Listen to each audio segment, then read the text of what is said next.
So good afternoon everyone. I would be discussing about post-laser vision correction ectasia, which is still difficult to understand, and this makes it very challenging and interesting as well. So ectasia is a very grave and a serious complication, and no refractive surgeon wants to see this. However, it still can happen and you will have to face it. So early diagnosis and high index of suspicion is very important. It was first described by Siller et al. In 1998 in three eyes which were operated for high myopia. The exact incidence is still not known, but it is reported to be 0.02 to 0.1% as of now, which has reduced from 0.6% reported by Palikaris et al. In 2001. So 50% of the patients present within the first year and around 80% within second year. So it is very important to regularly follow up all your cases even till 5 years and even up till a decade. The incidence reported is to be maximum with post-LASIK eyes, that is 0.1%. However, it is much lower with PRK and SMILE, but with SMILE it is still under investigation because long-term studies are not yet published. Recently, Ganesh et al. Has reported post-SMILE ectasia to be 0.15% over a short period of follow-up of 1 year. So various risk factors and red flag signs have been discussed. The most important one is abnormal or borderline tomography to start with. So it is very important to have a low threshold for excluding these cases. There are various scoring systems available. Randleman scoring is the most commonly which is used. However, it has limitations like it does not consider the posterior corneal surface or tomography and even the thinnest pachymetry. So it is also not a foolproof method. Like in this example, it shows that the Randleman ectasia score is 2, but even then the patient developed ectasia. The main factors were thin cornea, which was 483, and the elevation map was tongue-shaped, though the values were normal. So irrespective of how well you screen the patient, ectasia still can happen. A significant percentage of eyes have shown to develop ectasia even without any clinical or tomographic risk factor.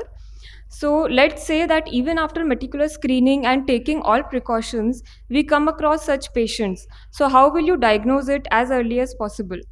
So typically this patient who has gained perfect vision after surgery will come to you with a gradually progressive decrease in both best corrected as well as uncorrected vision, with a gradual increase in myopia as well as astigmatism, along with poor quality of vision such as glare, halos, and distorted vision or ghost images.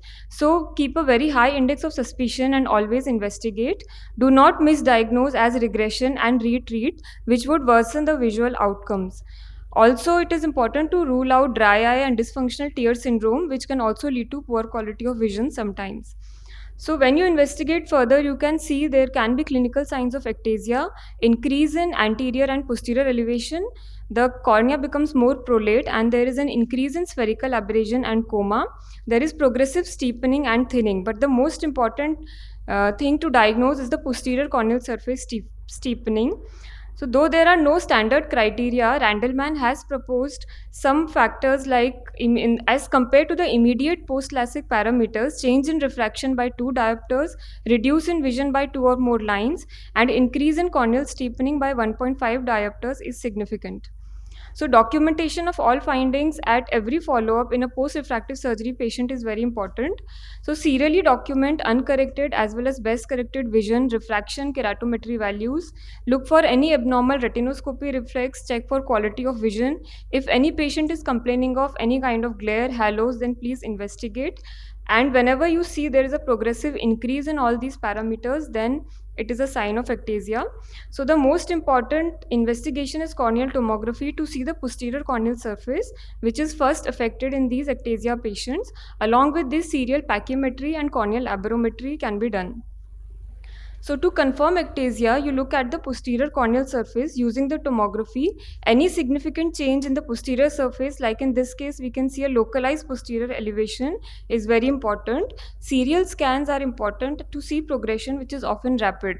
So first you look at the maximum elevation values within 4 mm zone, and then the enhanced posterior elevation maps. In early ectasia, this will be first affected. However, do not look at the D value or the complete bad map, since it was designed only for the pre-op screening and compares the patients to a normative database.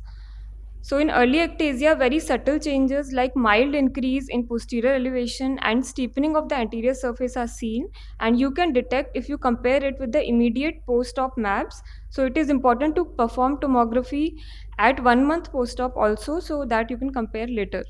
However, in advanced ectasia, there will be findings which are similar to keratoconus.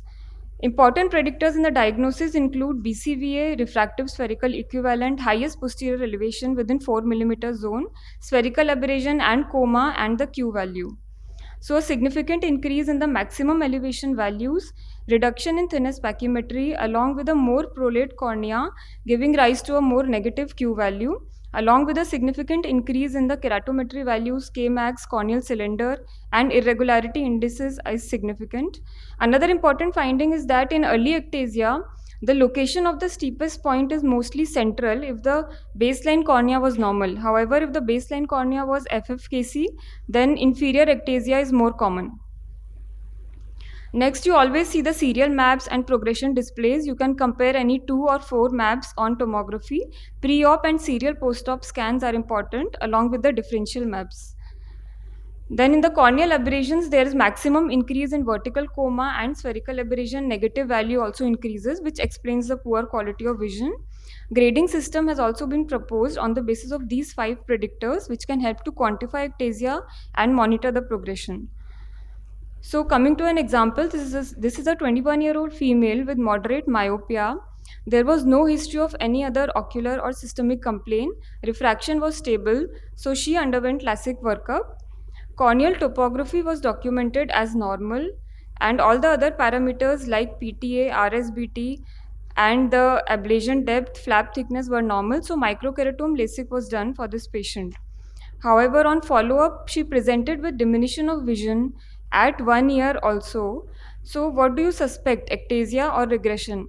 So now, first of all, a very well documented serial clinical examination is important. You can see that there is a progressive increase in both myopia as well as astigmatism, along with reduction in both UCVA as well as BCVA. Patients started complaining of poor quality since 2 years like halos, which increased to diplopia at 6 years.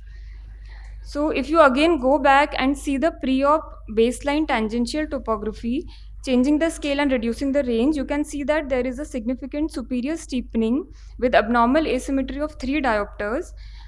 And other risk factors include young age, so the total randomized score was 4. And the similar picture was seen in the left eye also.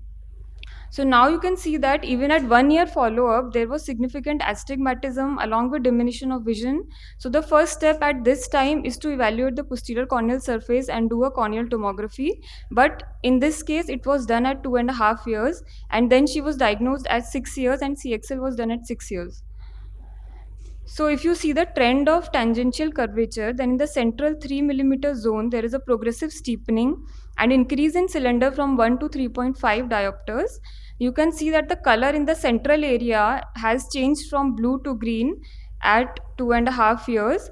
And at that time, only posterior surface evaluation should have been done. But then as it progressed at 6 years, the central area even showed more significant steepening with a red color in the central 3 mm. So when pentacam was done at 2.5 years, if you see the posterior surface elevation, there is a clear localized elevation of 13 microns and 19 microns, which increased to 31 and 58 at 6 years. At this time, the patient was diagnosed and treated. So you can also see the comparative maps at 2.5 years. There is a borderline posterior elevation of 17 microns with a progressive steepening, which can be seen in both anterior as well as the posterior surface. And if you see the thickness map, a progressive decrease in thickness can be seen from 461 to 438 microns. Then if you see the aberration profile as compared to the baseline, even at 1 year post-op, in right eye, a significant increase in vertical and horizontal coma was seen, along with a more negative increase in spherical aberration, suggesting that ectasia started developing at 1 year only. Whereas in left eye, the aberrations were constant. Then from 2.5 to 6 years, there was a very significant increase in the coma as well as spherical aberration, which explains the poor quality of vision, which started from 2.5 years.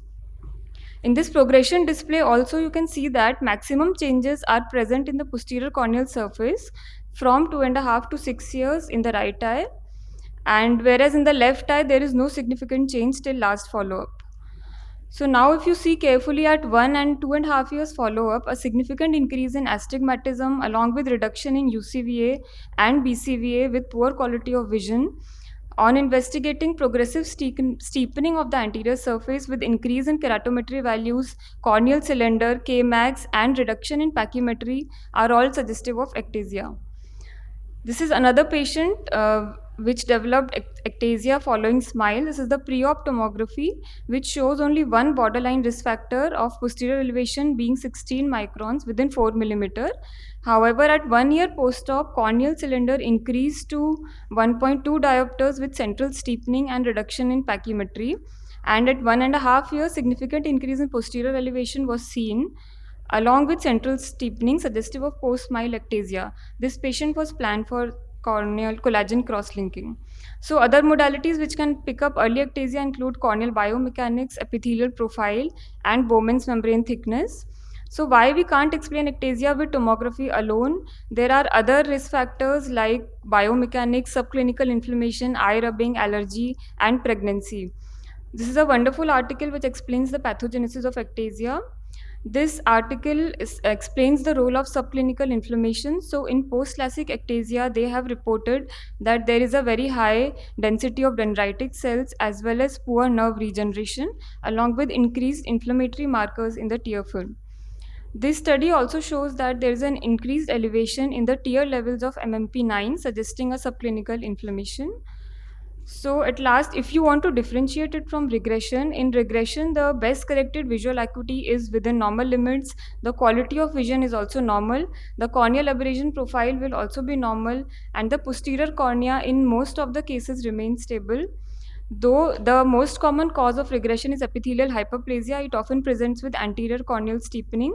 Pachymetry sometimes can increase also, and the main increase in refractive error is due to increase in myopia and not astigmatism. So to conclude, document serial clinical and tomographic findings, never miss subtle changes. Always compare pre-op, immediate post-op, and serial post-op scans. Early diagnosis and early intervention is the key. Rule out ectasia before doing any retreatment, and all ectasias are progressive by nature as compared to keratoconus. So diagnosis is often delayed because routinely we are not doing tomography imaging after every refractive surgery. Do not wait for progression. Early treatment is the key.